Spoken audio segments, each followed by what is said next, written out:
very powerful scenes, which really showed the depth of the conflict, the chasm between the two sides, and the way that there was so much hatred on both sides. I would first want to talk about the report in Prizren. You arrive in Prizren, there's a shootout, Yeah. and you film remarkably the withdrawal of a few Serbian soldiers swearing at Albanian inhabitants of Prizren. An incredible film to exist today. Yeah, it was remarkable looking back on it because, of course, you know, it's here in this exhibition, and I haven't seen any of that.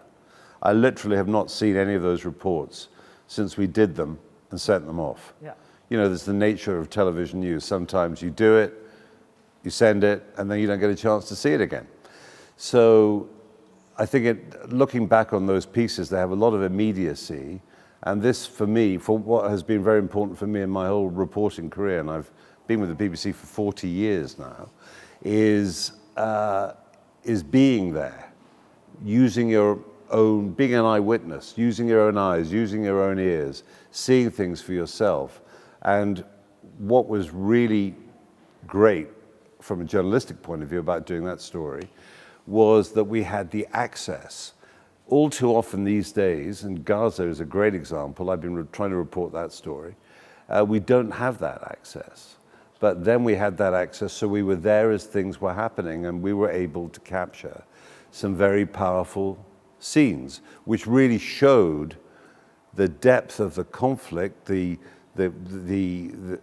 chasm between the two sides, and the way that there was so much hatred on both sides.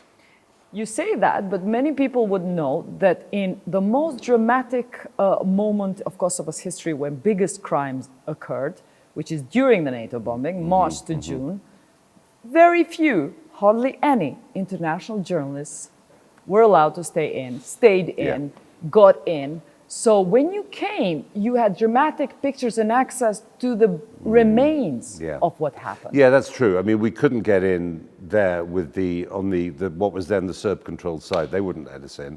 But we were able to come in with NATO, and then the whole place opened up. And because we got in at the same time as the troops, and then were able to move freely, the only real restriction was the fear we might step on a mine or some unexploded bomb.